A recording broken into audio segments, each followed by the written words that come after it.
The aim of this practical is to find Stefan-Boltzmann constants by using Stefan-Boltzmann apparatus. Before starting the practical, let's understand the theoretical concept which is related to this practical. We know that all the substances emit thermal radiations.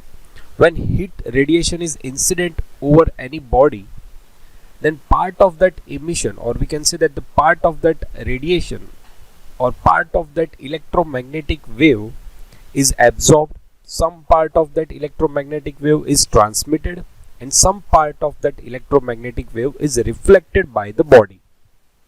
A surface which absorbs all the thermal radiation incident over it, or we can say that a surface which absorbs all the electromagnetic wave which incident over its surface is called a black body. For a black surface or a black body, transmittivity and reflectivity are zero and absorptivity is unity. Stefan-Boltzmann law states that the emissivity of a surface is proportional to the fourth power of its absolute surface temperature. So that we can write down E is directly proportional to temperature raised to 4. This E shows the emissivity of any body. Now if we remove this proportionality limit, then we have to put one constant. Here this sigma is a constant which is known as the Stefan-Boltzmann constant. Now by this practical we will find out what is the value of this constant, what is the value of this Stefan-Boltzmann constant. So let's do practical for find out the value of this Stefan-Boltzmann constant. We are going to use this apparatus which is known as the Stefan-Boltzmann apparatus for finding value of sigma, for finding the value of Stefan-Boltzmann constant. Here you can see that here we have one container in which we are going to fill the water. By using heater inside this container, we are going to rise the temperature of this water. After rising the temperature of this water, we are going to open this valve. Here there is an arrangement of one valve. By opening this valve, the hot water is going to come on this surface of this hemisphere. In this black container, there is a one hemisphere above which this hot water is going to reach. When the hot water is going to reach above this hemisphere surface, so that in this second sphere here you can see that after opening the valve, the hot water from the container is going to fill this below container. So the hot water is collected on the surface of this hemisphere. Now from this hot surface, due to the hot water, the temperature of this hemisphere surface is going to rise, and by the radiation mode, the electromagnetic wave is going to travel from inside surface of this hemisphere to the disk which is placed at the center of below this container. There is a vacuum between these two surfaces, between the inside surface of this hemisphere and the disk. So there is a vacuum between this disk and this inner surface, but the electromagnetic wave is traveled through this vacuum and incident on this disk from all the inner surface of the hemisphere.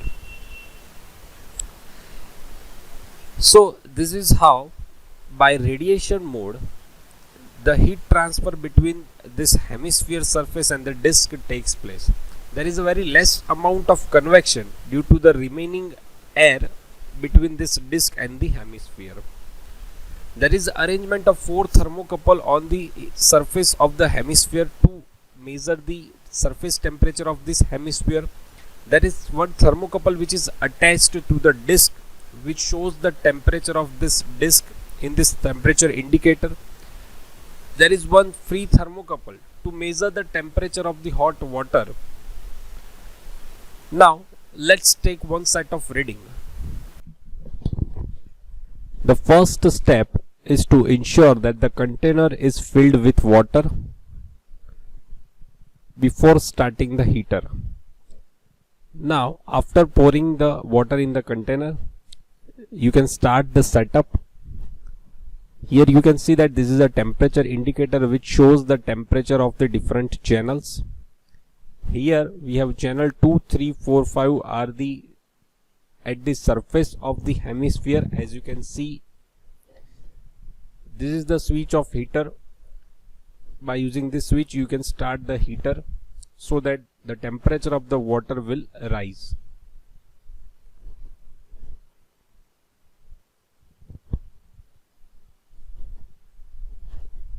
This channel 2 temperature,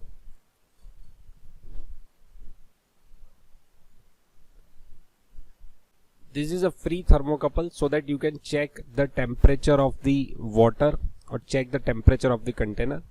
This is the channel number 2, 3, 4 and 5 which shows the very less temperature because it is inside the vacuum, so the temperature is very less. The channel number 7 which is open channel, open thermocouple, which can be used to measure the temperature of the water. Channel number 6 which is the temperature of the thermocouple which is attached with the disc. So generally channel number 6 shows the room temperature initially, which is the initial temperature of the disc which is at the center of the hemisphere. This is a valve. By using this valve you can feel the hot water from the container to surface of the hemisphere. Now you have to wait for the water to reach a sufficient high temperature so that it can raise the temperature of the hemisphere. Here you can see that this is the disc which is at the center of the hemisphere, which is a black body. Now after some time, after the water temperature reaches sufficient amount, you have to switch off the heater. Now you can open the valve which is between the upper container and the below hemisphere surface. Here you can see that the channel 2 shows the very less temperature which is 6 or 5. Now as you open the valve, the hot water which is inside the container now is coming on the surface of the hemisphere. So here you can see that the temperature of channel 2, 3, 4 and 5 are going to rise rapidly.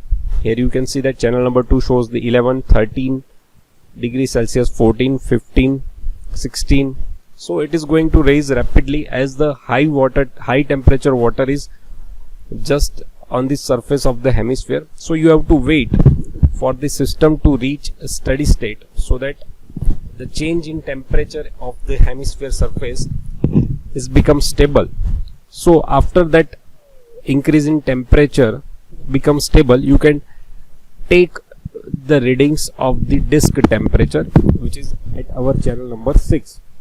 So here you can see that channel 2, 3, 4 and 5 increasing the value of channel 2, 3, 4, 5 rapidly. You have to wait for it to become slow down.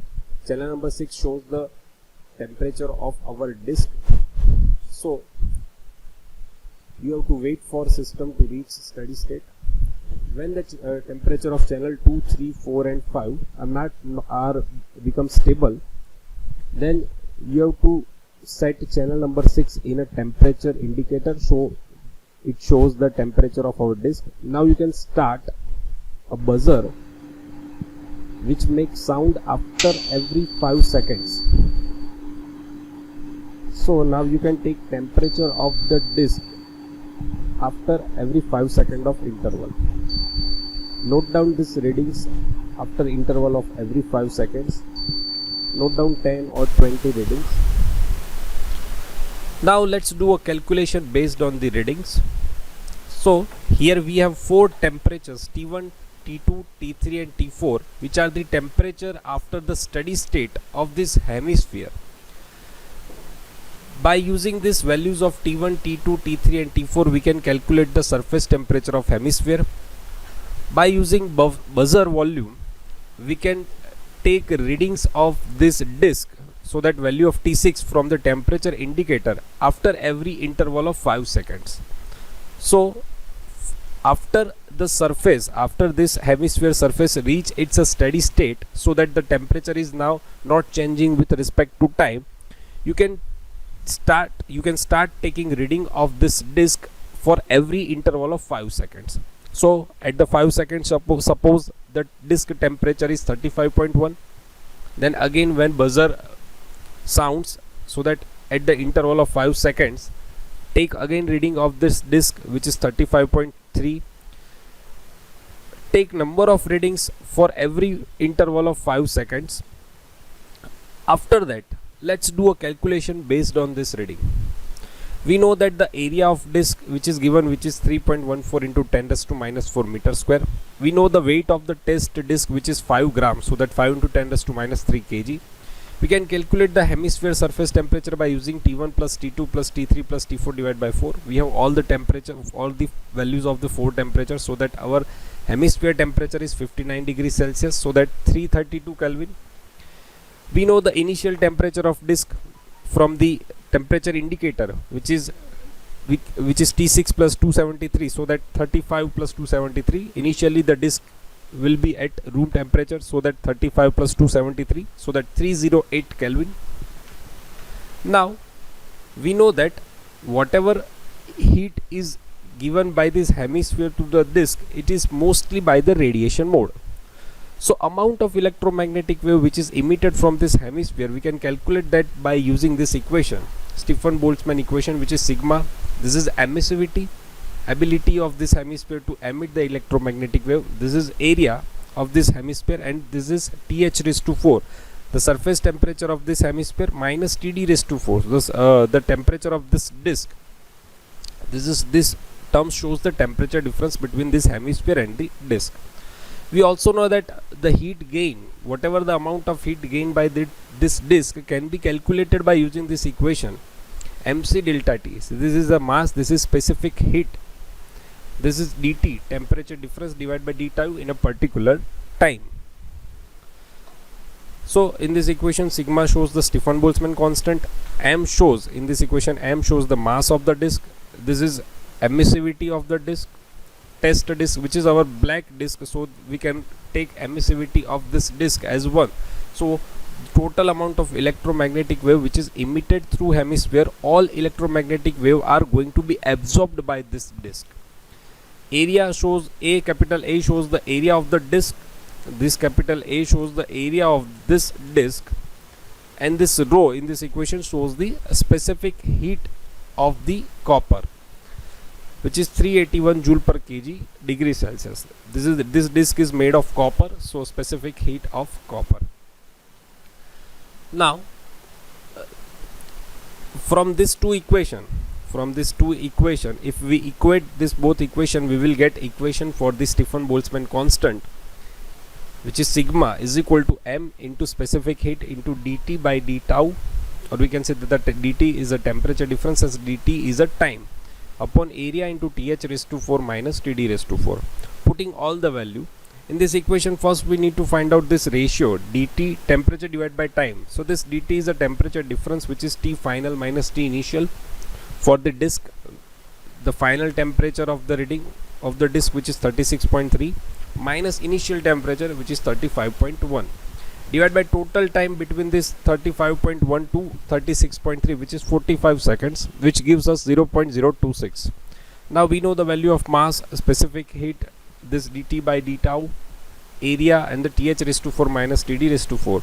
So we will get value of Stefan-Boltzmann constant as 5.07 into 10 raised to minus 8 watt per meter square Kelvin raised to 4. So what is the conclusion and conceptual outcomes through this practical?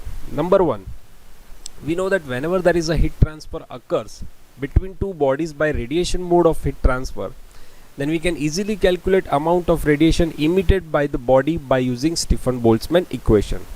In Stefan-Boltzmann equation shows that the emissive power of body is directly proportional to the fourth power of absolute temperature of the surface of the body.